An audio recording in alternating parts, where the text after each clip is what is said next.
Bonsoir à toutes et à tous et merci d'être avec nous dans le monde en ce samedi. Samedi, nous allons parler donc du Sénégal pour parler des élections législatives dans le pays. On fera le point de la situation à la veille de cette élection. On ira du côté du Bénin où un groupe de travail de l'ONU dénonce la détention arbitraire du professeur Joël Aïvor. Au niveau du Mali, une personnalité a été inculpée pour avoir critiqué le Burkina Faso. Et puis le Togo, on parlera de sport. Les éperviers du Togo à nouveau privés de Coupe d'Afrique des Nations pour la 4e fois consécutive. Nous verrons qu'est-ce qui ne marche pas avec l'équipe. Je reçois deux invités sur le plateau pour faire le débat sur ces sujets. Marcel Agbessinou. Marcel Agbessinou est juriste et journaliste. Marcel, bonsoir. Bonsoir Sam et bonsoir à nos téléspectatrices et téléspectateurs. Et je salue mon aîné, co-débatteur. Et ça fait quelques laps de temps, on ne s'est plus vu. Et je lui souhaite bonne arrivée et plein succès. Et réussite surtout dans le débat. Merci beaucoup. Votre vis-à-vis, c'est Frédéric Azeglo, un cadre de l'Union pour la République, le parti au pouvoir au Togo. Il est également chef d'entreprise. Frédéric Azeglo, bonsoir. Bonsoir Samuel. Je suis heureux de me retrouver sur ce plateau avec mon ami et vous, Marcel. Oui, merci beaucoup. Et voilà. Merci d'accepter notre invitation. Nous allons commencer avec le Sénégal. C'est demain dimanche que les Sénégalais se rendront aux urnes pour les élections législatives anticipées, élections législatives convoquées par le président Bassirou Diomaye Faye au lendemain de la dissolution de l'Assemblée nationale. Le Parlement sénégalais compte 165 députés. Le PASTEF, le parti au pouvoir, espère avoir une majorité confortable pour pouvoir mettre en œuvre ses promesses de campagne, lesquelles promesses tournent autour de la bonne gouvernance dans la gestion des biens publics, la reddition des comptes et la réduction du train de vie de l'État. C'est d'ailleurs sur ces différents thèmes que le PASTEF a battu campagne pendant ces 2 dernières semaines en face d'autres coalitions dont on va parler tout à l'heure. Frédéric Azeglo, comme on le sait au niveau du Sénégal, généralement les périodes électorales sont souvent des périodes de tension. Et il faut le dire, cette campagne pour les législatives n'a pas dérogé à la règle. Oui, vraiment, au Sénégal, bien que les périodes de campagne électorale soient des périodes de tension, nous notons quand même que le Sénégal est un pays où l'alternance politique est régulière, où les politiciens se parlent très souvent bien. Donc le Sénégal a ce plus-là, ce bonus-là. Maintenant, par rapport à ces élections qui auront lieu demain, le dimanche prochain, oui, le PASTEF est en position de force. Le PASTEF est en position de force parce que ceux qui ont voté pour Bassirou Diomaye Faye sont encore là et voudraient l'accompagner ou accompagner à réaliser son projet de société. Et donc, je ne crois pas qu'il y aura un très très très grand enjeu au Sénégal pendant ces élections. Je vais dire que ce sera le deuxième tour de l'élection présidentielle qui a porté Bassirou Diomaye Faye et Ousmane Sonko au pouvoir. Marcel Agbessinou, est-ce que c'est ainsi que vous analysez aussi les choses pour les législatives au Sénégal? Est-ce que vous pensez qu'il n'y a pas véritablement d'enjeu? Il y a des enjeux. Il y a des enjeux dans la mesure où la coalition qui a porté Diomaye Faye et son mentor Ousmane Sonko au pouvoir avec 54% des voix. Dès le premier tour. Dès le premier tour, c'est un score roule les mains, je peux dire. Et dans ces élections législatives, il n'y a plus ces coalitions qui vont encore porter Diomaye Faye et la liste Sonko. Même à la campagne, on n'a pas vu ces coalitions. Donc, mais ils ont bénéficié de beaucoup de ralliements. Mais ils ont besoin de ralliements. Mais ils en ont bénéficié, parce qu'il y a beaucoup qui ont quitté l'ancien parti au pouvoir, l'ancienne coalition, pour rejoindre le PASTEF. Mais le PASTEF, aujourd'hui, veut essayer avec son propre poids pour se mesurer, voir si effectivement, depuis que le PASTEF a été créé, vous le savez, il y a bientôt 10 ans, ils n'ont jamais essayé une seule élection avec leurs propres ailes. C'est maintenant que les choses se sont dessinées avec les élections présidentielles qu'ils ont gagné à 54% face à un président qui a été vomi par la population et la jeunesse surtout, qui est d'ailleurs Macky Sall. Maintenant, les deux jeunes, ils veulent essayer, voler sur leurs propres ailes pour tenter et se mesurer. Voici effectivement la population est toujours derrière eux. Voici en dehors de ces coalitions qui les avaient portés au pouvoir, en dehors de ces coalitions, est-ce qu'eux-mêmes, ils représentent quelque chose au Sénégal? Mais là où je vois qu'il y a des enjeux et que le système législatif au Sénégal, c'est un système qui est un peu hybride, à la fois hybride et à la fois un système. Vous voyez que les 105 sièges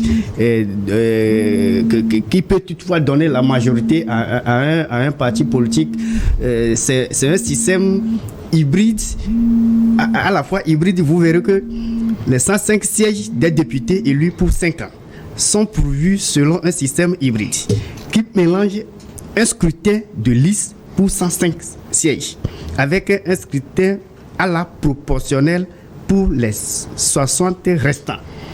De là, c'est compliqué pour un seul parti d'en avoir les 105 sièges pour avoir la même mise à l'Assemblée nationale.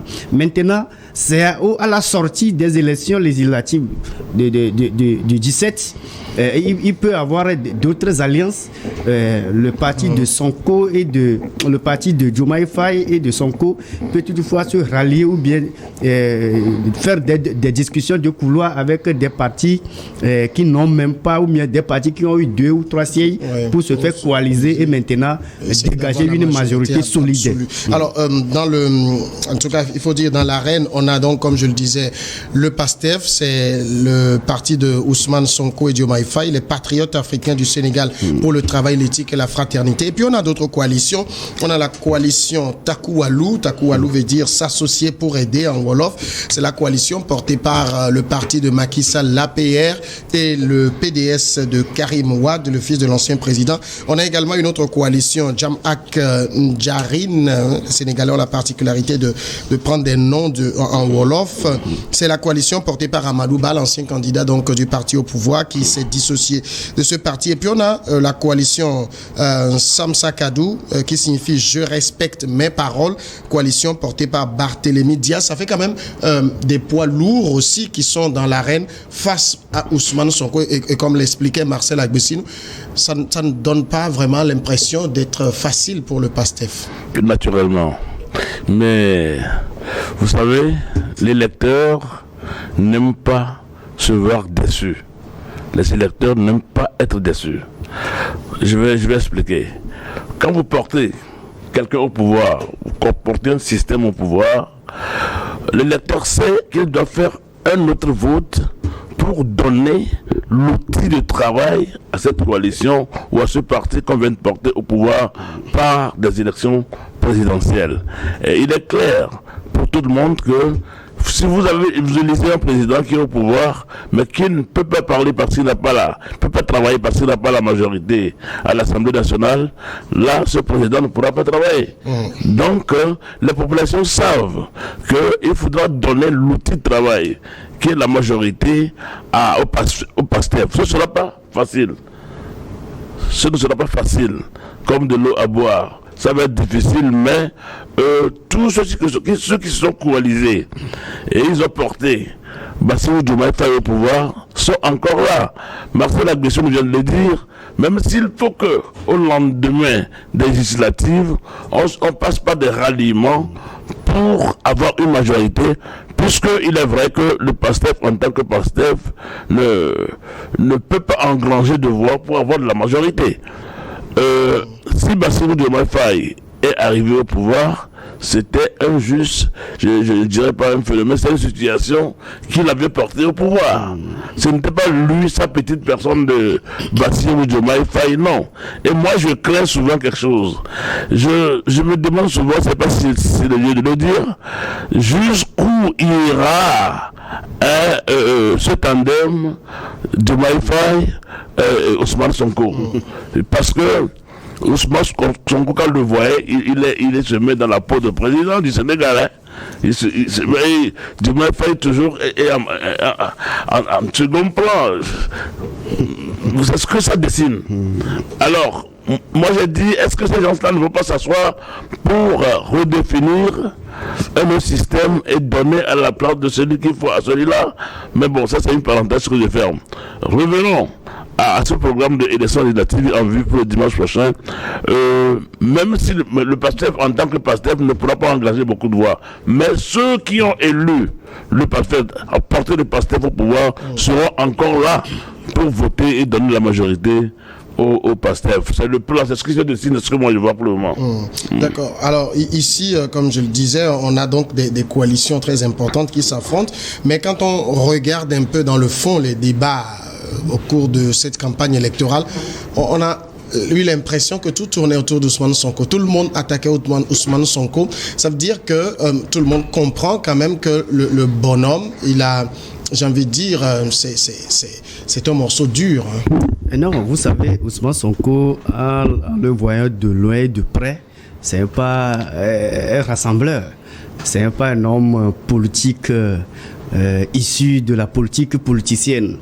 Mais il a certaines haines contre certains clans parce que certaines personnes l'ont culpabilisé par le passé. Donc, si vous voyez la personne, il cherche à régler les comptes des anciens qui ont gouverné de l'ancienne équipe. Donc, de là, même il a tweeté qu'il souhaitait à ce que ses compatriotes vengent, n'ont qu'à venger, parce qu'il y a des propos tenus à leur égard. Donc, eux, il les appelle, il les demande à aller venger. Non, c'est un dirigeant qui ne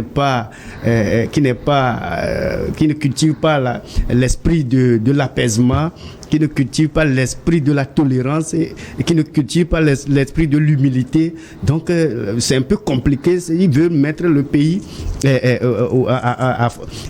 à sang et à feu à cendre. Donc, moi... Comme je le disais, on sait qu'au Sénégal, les élections sont souvent très tendues. Non, ça a été toujours comme ça parce que le Sénégal... La particularité, c'est que dès que les résultats sont donnés, on a l'impression comme si rien ne s'est passé. Oui, c'est une vieille démocratie en Afrique. Ça, on salue ça de passage. Mais avec ces dirigeants qui sont installés maintenant, c'est-à-dire que Diomaye Faye, qui est tellement subordonné à Sonko, comme si c'est le lien de subordination qui existe entre les deux. Mais c'est pas l'impression que les gens ont, parce que il y a quelques semaines, une question a été d'ailleurs posée à Bassirou Diomaye Faye sur le sujet. Il a répondu, écoutez, le Premier ministre connaît ses limites et pour le moment, il fait bien son job. Mais on n'a pas l'impression d'un président qui est soumis au Premier ministre. Non, il a les mains liées. Pour le moment, il a les mains liées. Il lui vient d'être élu avec l'option de Sonko. Donc, sans Sonko, il n'y a pas Diomaye Faye, mais sans Diomaye Faye aussi, il n'y a pas Sonko. L'un est la suite logique de l'autre, c'est-à-dire que c'est comme l'enfer et le revers d'une médaille. Mais pour bien asseoir sa parole ou bien ses propos de campagne, il urge à ce que Diomaye Faye et Sonko font pieds et mains pour avoir une majorité solide, pour concrétiser les propos, ce que nous appelons les propos, bien les paroles de campagne. Donc, qu'est-ce qu'il faut faire? Il faut faire tout est possible. Coaliser même dans l'ombre avec certaines personnes proposées. Ce que nous appelons l'achat de conscience. Tout ça là, ils sont obligés maintenant parce qu'ils veulent maintenant satisfaire la population, la jeunesse, le peuple sénégalais qui les avait élus. Donc, C'est pourquoi d'ailleurs ce qui justifie la dissolution de l'Assemblée pour provoquer l'élection anticipée. Les élections législatives anticipées qui sont prévues sur le 17 et le dimanche prochain. Alors, donc, un mot. Bassirou Diomaye Faye et Ousmane Sonko, et en principe, moi j'ai l'habitude de dire que la personne, l'homme que eux ils doivent remercier toute leur vie s'appelle Macky Sall. C'est Macky Sall qui a facilité l'arrivée au pouvoir de ces deux jeunes hommes-là. N'eût été l'opposition farouche que Macky Sall leur faisait, la façon dont Macky Sall leur menait la vie difficile, surtout à Ousmane Sonko, a fait que le peuple a eu de la compassion. C'est là qui connaît Bassirou Diomaye Faye. Qui connaît Ousmane Sonko, lui, on a connu au moins un peu. Mais qui connaît Diomaye Faye? Si Ousmane Sonko n'était pas interdit de candidature, personne ne connaîtrait Bassirou Diomaye Faye. C'est pourquoi j'ai toujours dit, il faut que les deux là gèrent bien leur tandem, sinon ça peut claquer.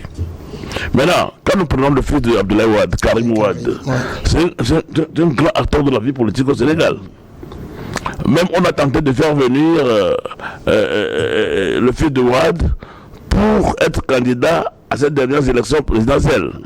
Mais c'était pour une raison, puis l'autre n'était pas là. Lui aussi vraiment assez militant. Le parti d'Abdoulaye Wade tient debout encore au Sénégal. Le PDS. Oui, le PDS. Je crois que les Sénégalais doivent s'asseoir aussi autour d'une table pour définir une nouvelle conduite et faire à ce que le Sénégal ne marche pas sur des béquilles politiquement. Alors, la coalition, la principale coalition de l'opposition aujourd'hui, la coalition Taku Walou, portée par l'ancien président Macky Sall, qui fait campagne depuis le Maroc où il est en exil depuis son départ du pouvoir en avril dernier. Est-ce que vous pensez que la figure de Macky Sall aujourd'hui peut aider la coalition à remporter beaucoup de sièges, ou simplement c'est plutôt lui qui va mettre en difficulté cette coalition? Oui, c'est vrai. Macky Sall n'a pas encore dit son dernier mot. La messe n'a pas encore dit être. Mais il n'est pas au pays. Mais il n'est pas au pays. Mais c'est comme si De Gaulle qui était à Londres, mais il a lancé l'appel aux Français de résister. Donc, Macky Sall, c'est un ancien président. Quoi qu'on dise, quoi qu'on fasse, il est aimé par une portion des Sénégalais. Et il a toujours aimé. Il a été celui qu'il était. Maintenant, il est en exil.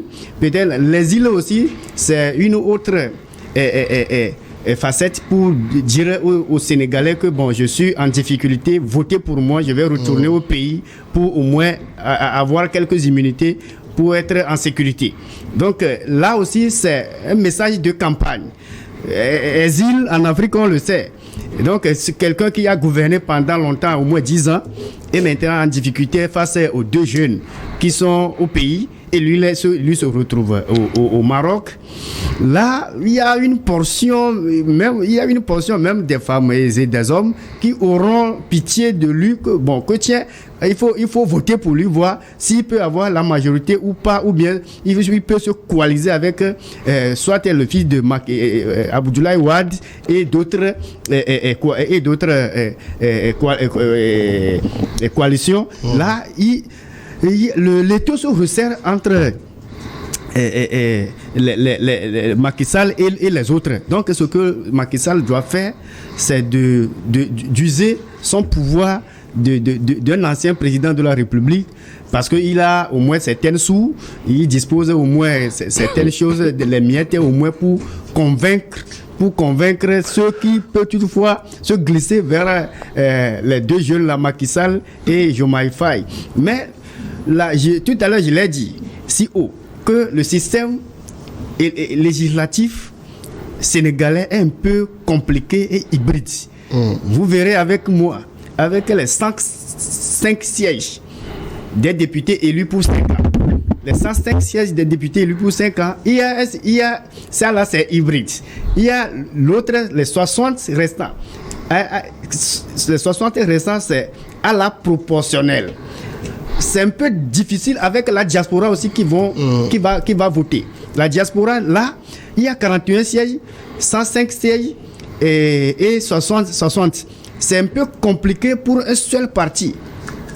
Ni une coalition qui va faire tout possible pour dégager une majorité solide ou bien absolue pour pouvoir gouverner le Sénégal. C'est un peu compliqué. Donc là, il va avoir, après les élections législatives, au lendemain, même après la proclamation des résultats globaux, il va avoir des va-et-vient, des couloirs, des discussions de couloirs pour pouvoir dégager une majorité entre les acteurs. D'accord. Alors, on a donc Macky Sall qui cherche aussi à prendre sa revanche.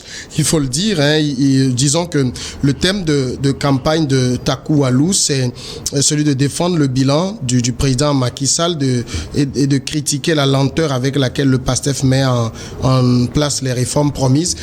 Est-ce que de sitôt, parce que avril, novembre, c'est pas non plus une longue période, est-ce que de sitôt Macky Sall peut réussir à faire oublier son bilan qui a été jugé par la plupart des Sénégalais catastrophique? Oui, bon, moi, selon les informations que j'ai, Macky Sall n'a pas aussi un bilan aussi catastrophique que ça. Oui, mais son candidat n'a pas remporté les élections. Oui, donc, du coup...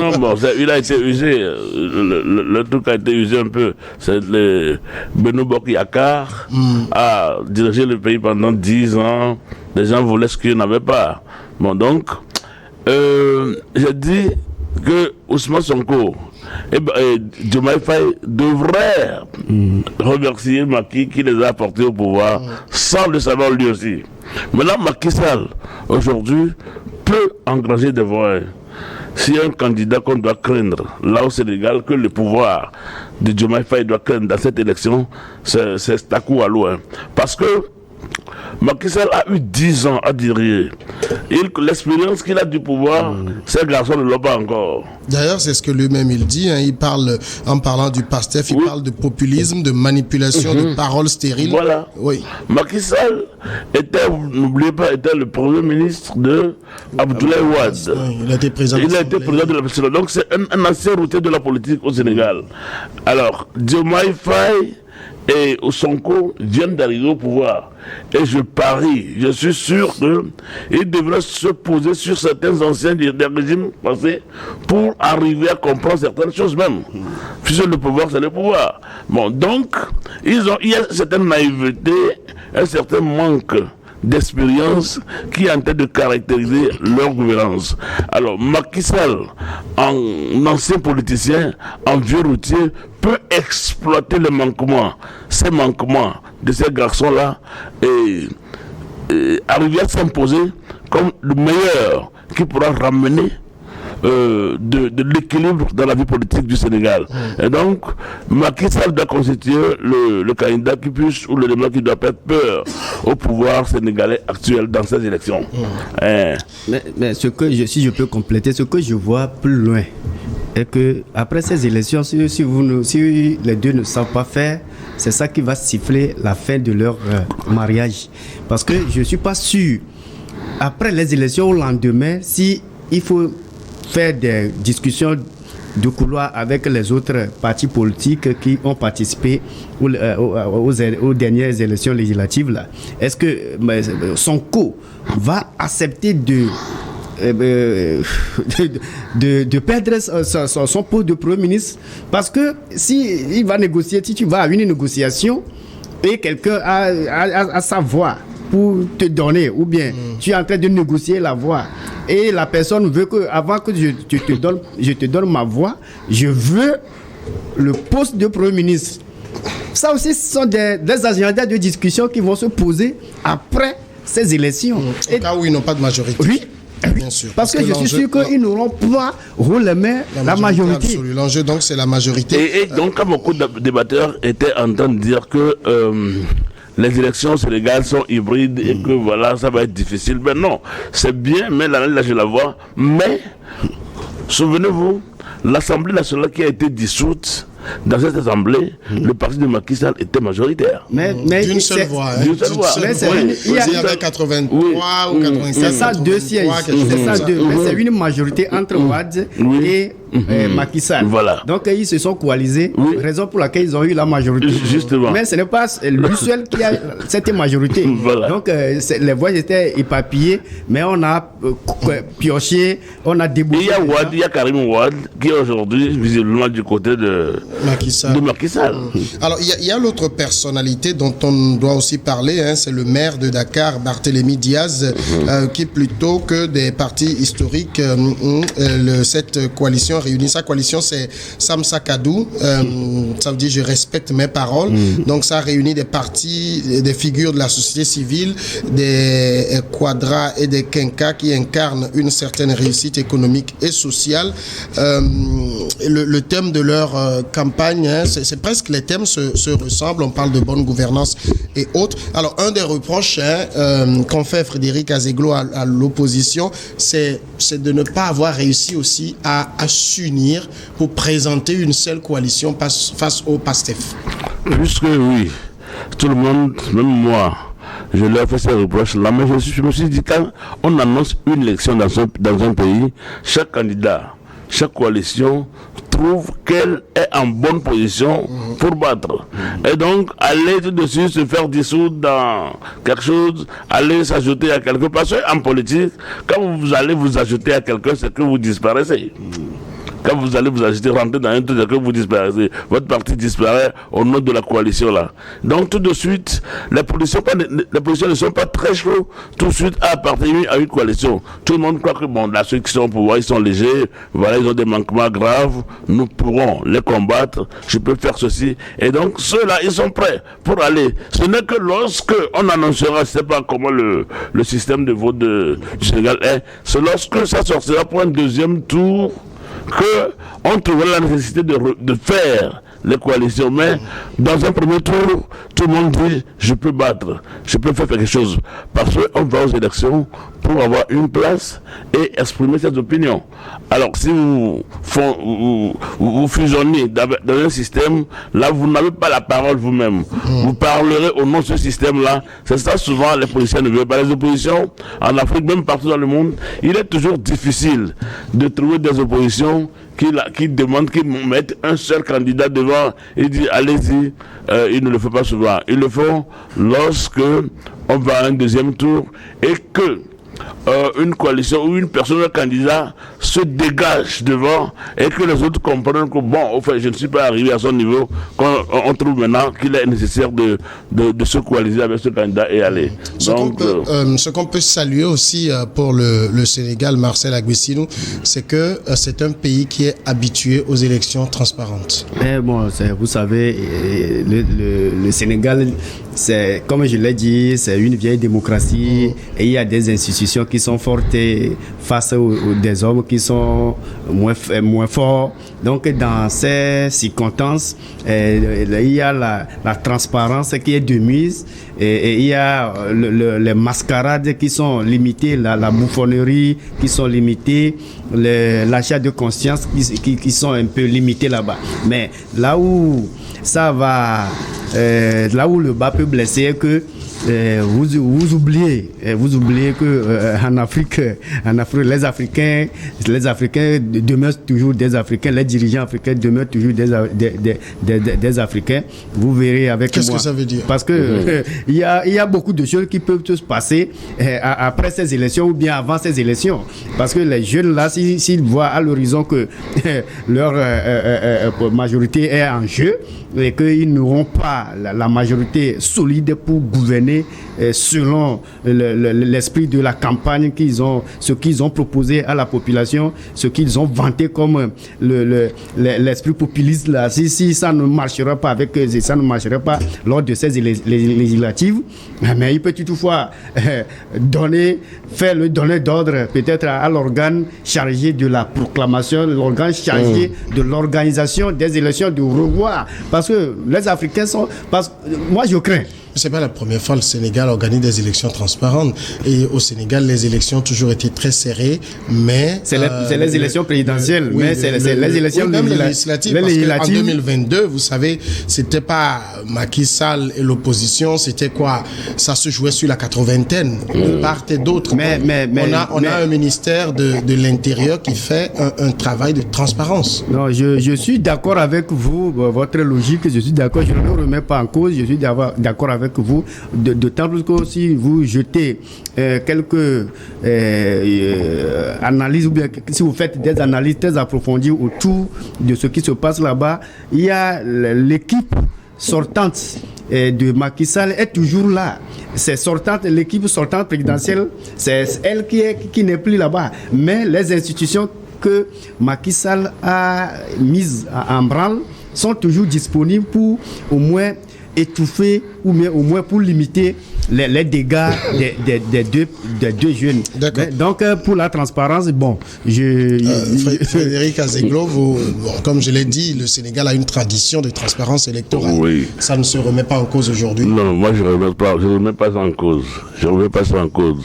Quand Abdoulaye Wade a pris son téléphone et a félicité Macky Sall, tout le monde a applaudi.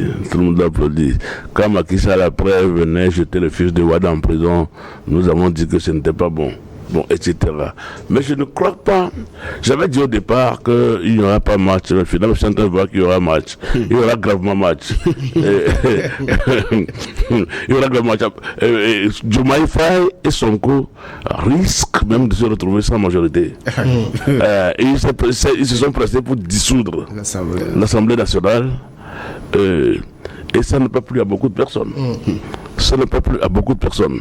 Les députés qui étaient à l'Assemblée nationale n'ont pas digéré ça.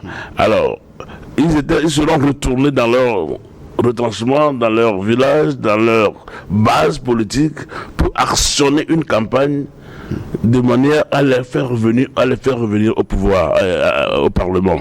Bon, donc, il va falloir que le PASTEF retrousse les manches. Ma nouvelle analyse, c'est qu'il y aura élection dimanche, mais ça ne sera pas facile. Vous voyez, quand déjà une coalition porte un homme au pouvoir, dès que l'homme arrive au pouvoir, il ne peut pas tout de suite faire la volonté de tous ceux qui l'ont porté au pouvoir. Il a d'abord sa volonté, Diomaye Faye a sa volonté, il a la volonté de son mentor, Ousmane Sonko, il a la volonté de chacun des partis politiques qui l'ont porté au pouvoir, et que donc quand ça arrive de prendre une décision, tout le monde, chacun de ceux qui l'ont porté au pouvoir, verra si le président va nous consulter. Il peut arriver qu'il n'ait pas consulté ces gens-là. Donc dans le camp de ceux qui l'ont porté au pouvoir, ils doivent déjà avoir des aigris qui sera en train de dire, si c'est comme ça, nous allons voir avec qui nous allons faire et qui va nous écouter. Voilà un peu l'affaire du pouvoir, c'est ça. Permettez maintenant qu'on évolue vers le second sujet. Oui. On va passer du côté du Bénin maintenant. Le groupe de travail des Nations Unies sur la détention arbitraire, dans un document daté de août 2024 et rendu public récemment, estime que la détention du professeur Joël Aïvo est arbitraire. Il a été notifié aux autorités béninoises selon son entourage. L'opposant constitutionnaliste de profession a été arrêté quelques jours après la réélection de Patrice Talon à la présidentielle de 2021. La privation de liberté de Joël Aïvo est arbitraire selon donc ces experts onusiens. Ils estiment que la détention de l'opposant est dépourvue de base légale, qu'il est ciblé pour ses opinions politiques et que son droit à un procès équitable a été violé. En décembre 2021, Aïvo a été condamné par la Criette à 10 ans de prison pour complot contre la sûreté de l'État. Et le groupe de travail des Nations Unies sur la détention demande donc au gouvernement béninois de le libérer immédiatement et souligne qu'il a le droit d'obtenir réparation, notamment sous la forme d'une indemnisation. Dans le Bénin de Patrice Talon, Marcel Aguessinou, est-ce que ce genre de rapport fait écho? Non, le rapport, ce n'est pas un acte contraignant, ce n'est pas une juridiction, c'est un avis d'ailleurs que le comité, le groupe de travail des Nations Unies a émis et il a fait sortir contre le Bénin la fois dernière. Mais ce que je vois est que ça peut toutefois booster les lignes parce que le Bénin, c'est pas une nation à vaste clos, c'est pas une nation comme la Corée du Nord qui n'écoute personne. Donc si Talon veut que son pays soit ouvert vers d'autres nations, et il va falloir à ce que Talon écoute le groupe de travail des Nations Unies qui a fait sortir cet avis pour demander la libération immédiate et sans condition de Joël Eivor. Donc, vous savez, on en dénombre de trop au Bénin parce que depuis qu'il est venu au pouvoir en 2016, sauf omission de ma part, le président Talon, que je respecte beaucoup, est en train de salir l'image politique du Bénin en voulant coûte que coûte créer des histoires de nulle part. Ces histoires relèvent toujours, c'est-à-dire qu'il est en train de protéger son fauteuil en disant que bon, celui-là il veut faire un coup d'État, la tentation, l'atteinte à la sûreté de l'État. Si ça part comme ça, donc vous êtes mal vu. C'est un président qui harcèle ses faiseurs du roi, ceux qui l'ont aidé lorsqu'il est venu au pouvoir.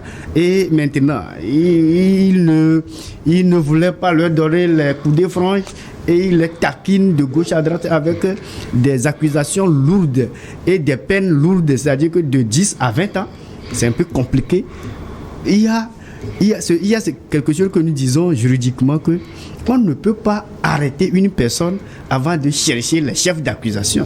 Mais c'est ce que moi je vois au Bénin. Le président Talon arrête des gens et maintenant après on cherche des chefs d'accusation. La dernière date, vous le savez mieux que moi, il y a un ministre qui était là et il y a un ancien ou bien un général qui s'est débarqué dans la nuit profonde et dans la maison du ministre, on a vu des milliards entassés dans des 4x4.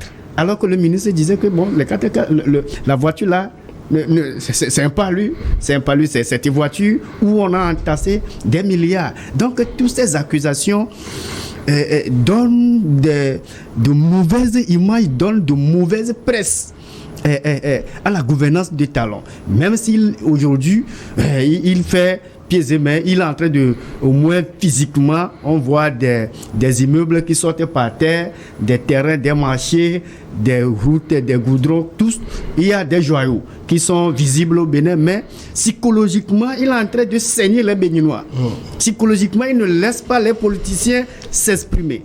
Psychologiquement, il est en train de verrouiller la presse. Il est en train de verrouiller l'espace civil. C'est-à-dire que la société civile n'a pas les coups de franche pour au moins dénoncer ou bien dire que le président, ce que vous êtes en train de faire, au moins, c'est un déphasage avec les réalités du Bénin et avec les réalités des pays voisins. Mais il n'accepte pas les accusations, il n'accepte pas les critiques. Un tel président, il tire vers le mur. C'est pas bon. D'accord. Alors, c'est un document publié par les Nations Unies, envoyé aux autorités béninoises qui, d'ailleurs, n'ont pas jugé utile de répondre.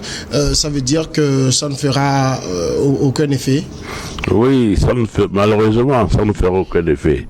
Je ne sais pas. Les Nations Unies ont leur qualité et j'ai toujours applaudi pour la naissance, la vie des Nations Unies dans le monde. Mais quand leurs décisions ne disposent pas de caractère contraignant, ça me fatigue, ça me décourage. On prend une décision, on dit bon voilà, tel ce que le groupe de travail des Nations Unies, voilà ce que nous avons vu, Joël Eivor, le constitutionnaliste Joël Eivor est détenu arbitrairement. Et dans leurs documents, ils ont expliqué le pourquoi de comment la détention de Eivor Joël est arbitraire. Et mais ça fout au gouvernement de Patrice Talon, qui a fait de son cheval de bataille l'emprisonnement de politiciens qui ne sont pas du même bord que lui. Bon, il est en train de faire, Talon est en train de faire du Bénin un pays fermé. Alors que le Bénin, jadis depuis 1990, était un pays ouvert où tout le monde parlait, la presse était libre. Même si le Bénin était gouverné comme lui, Patrice, le gouverneur aujourd'hui, il devait être contraint à l'exil jusqu'à maintenant. Il devait être à l'exil. Alors, il faut vraiment que ce n'est pas encore tard. Le président Talon peut revoir sa manière de gérer le Bénin. Les autorités béninoises, les autorités judiciaires béninoises savent que Aïvo Joël a été détenu arbitrairement. Monsieur Patrice Talon sait que Joël Aïvo n'a pas commis ce qu'on lui reproche, qu'il a commis aucune atteinte à la sécurité de l'État. Il n'a pas fait. Mais je ne sais pas s'ils sont en train de voir, ils ont vu en lui un concurrent sérieux à des élections, qu'il faille trouver une situation pour le garer dans une prison, ou si la criette, sauf si je me trompe, la criette n'était pas au Bénin avant Patrice Talon. C'est lui qui l'a dit. Donc Patrice Talon a créé la criette pour prendre ses opposants, les policiers béninois, les jeter dans la fosse au lion de la criette. La criette, c'est grave pour le 21e siècle, c'est grave pour 2024, c'est grave pour l'Afrique. Ce n'est pas du tout bon, ce n'est pas très très bon.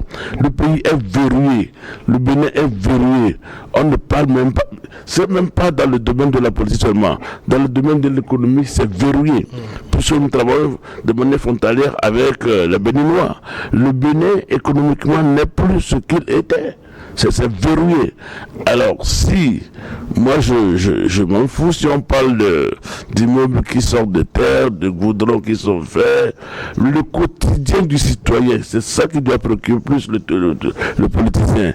Et donc, si j'avais la chance ou l'occasion de parler au président Talon ou aux autorités du Bénin, je leur dirais, prenez en compte la conclusion du groupe de travail de l'ONU sur la détention arbitraire qui stipule que Joël a été détenu arbitrairement et libéré Joël sans condition. Pas Joël, mais Joël n'est pas seul. Je n'ai pas envie de parler de Rekia Madougou qui est aussi... Moi, je veux parler de Rekia Madougou parce que le même groupe onusien avait déjà jugé arbitraire la détention de Dame Rekia Madougou qui a été arrêtée en mars 2021. C'était quelques semaines avant la présidentielle et l'autre a été condamnée à 20 ans de prison pour complicité d'actes terroristes. Donc, le même groupe a émis un avis concernant le cas de Madougou sans suite. Donc, logiquement, l'avis émis par rapport au professeur Aïvo, en tout cas, ne prive pas Talon de sommeil.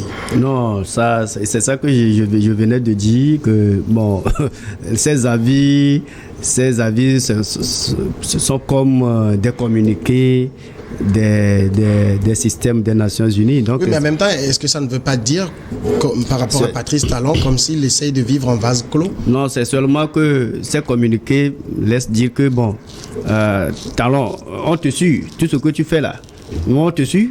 Tu n'es pas, tu n'es pas sur Jupiter, tu es sur la Terre, donc tout ce que tu fais sur la Terre, et à ce qui concerne les droits de l'homme et des citoyens, tout, on te suit, donc ne pense pas que tu es en vase clos. Mais l'avis du groupe des onusiens là, il a dit que ça n'a pas une force contraignante. Ça n'a pas... ce n'est pas... Mais je vous cite quand même les propos de l'avocat du professeur Aïvo, l'avocat qui s'appelle Ludovic Henebel, qui dit « Le groupe de travail conclut de manière extrêmement claire au caractère arbitraire de la détention et il espère justement qu'une suite va être donnée. » Et quelle suite? Est-ce qu'ils vont contraindre Talon à libérer les gens? Bon, il ne veut pas le contraindre, mais ça peut avoir une suite. Non, ça, puisque quand on parle, les gens écoutent, cela pourra demander aux avocats de Aïvo d'introduire un recours si la loi leur permet. Si la loi leur permet, parce que Talon n'est pas juge. Talon n'est pas juge. Il construit sa catastrophe sur des juges. Des juges qui, à un moment donné, peuvent avoir le mot à dire. Et donc, même si on trouve que le mot, le communiqué ou la position du groupe de travail de l'ONU sur la détention arbitraire n'a pas force militaire, n'a pas force exécutoire sur le gouvernement du Bénin, mais ça peut avoir une force morale, je veux bien dire, sur ceux qui se sont donnés à Patrice Talon pour enfermer les gens arbitrairement, pour dire voilà, ou bien revoyons le procès et prenons d'autres décisions. Vous en souvenez, à l'époque, le groupe a fait sortir un avis pareil pour Riquet Madjougou. Voilà, le groupe est revenu à nouveau pour encore sommer le pouvoir de Talon de libérer immédiatement Joël Aïvor.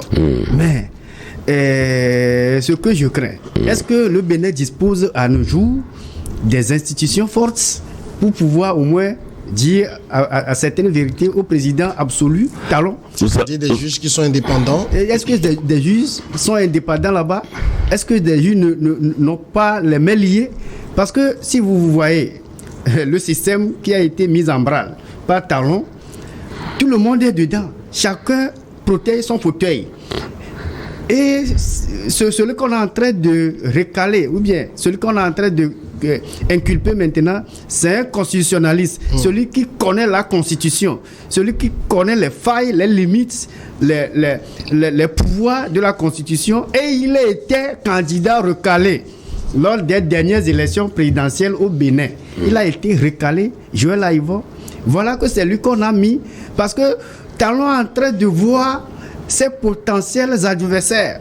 Est-ce que Joël Aïvor, il ne serait pas candidat potentiel comme les autres là qu'on a chargés avec des milliards, qu'eux ils vont faire des coups d'État? Donc il y a beaucoup de coups d'État qui se préparent au Bénin à la fois de gauche à droite par les faiseurs du roi, ceux qui ont aidé Talon, des anciens ministres, des bras droits de Talon et certains qui sont en exil. Vous souvenez bien le cas de Sébastien Ajavon. Il y a plein de gens, depuis qu'il est venu au pouvoir, il a réussi à exiler les poids lourds, ceux qui peuvent toutefois concurrencer son fauteuil présidentiel. Talon ne leur donne pas la chance de dormir sur leur laurier à Cotonou, ou bien à Fidjirossin, ou bien à Dogbo, ou bien à Zogbo. Donc c'est un peu compliqué là-bas pour les gens d'Agla, les gens de Kokotomé, les gens de Kpaou et ceux de Tokpa, parce que ces Talons, même économiquement, ils ne donnent pas la chance aux autres opérateurs économiques de le concurrencer. Il a la manette sur toute l'économie béninoise. Vous voyez, il y a ce secteur, si ce n'est pas lui, c'est sa femme. Si ce n'est pas sa femme, c'est son enfant. Et tira. Non, on le suit de près, mais il pense qu'il est malin. Mais moi, je le salue, je l'encourage à gouverner autrement au Bénin, mais pas sérieux, restreindre l'espace politique béninois, c'est un peu compliqué pour lui. Alors de toute façon, une chose est claire pour beaucoup aujourd'hui, c'est que sur le plan démocratique, le Bénin a reculé. Oui, le Bénin a reculé sur le plan démocratique. Et même le Béninois ne croit plus en la démocratie. Le Béninois aujourd'hui ne croit plus à aucune élection. Le Béninois ne croit plus en rien, surtout politiquement. Plusieurs classements des organes qui se donnent la chance de classer les pays selon l'évolution de la démocratie ont recalé le Bénin derrière. On recalé le Bénin derrière. Alors, ça fait mal que monsieur Patrice Talon sache que c'est pendant ces 10 années où il a cherché encore plus, c'est pendant ces années de gouvernance que le Bénin, la démocratie a reculé au Bénin. Ça fait mal à l'ancien président Yahi Boni, ça fait mal à l'ancien président Nicéphore Soglo, ça fait mal aux politiciens béninois. Mais bon, les Béninois l'apprendront à leurs dépens. J'ai rencontré un Béninois à la veille de l'élection de Patrice Talon en 2016, je leur ai dit, mais pourquoi vous ne votez pas Sensou? Et vous tous vous criez Talon, ils disent mais si c'est un blanc. Et mais si c'est un blanc, c'est un Béninois. il a un agenda, un carré d'adresse, un homme de très haut niveau. On a jamais crié, dit non, laissez-nous, c'est Patrice Talon que nous avons choisi. Les mêmes réunions, quand je les rencontre, ils me disent, ah, Frédéric, tu avais raison, hein. Tu avais raison. Donc, les mener sa démocratie à l'honneur qu'il avait Patrice Talon. D'accord. Oui. Mais si on va marquer la pause tout de suite, le temps de regarder ensemble le journal de la mi-journée, et puis on revient pour la suite. Merci beaucoup.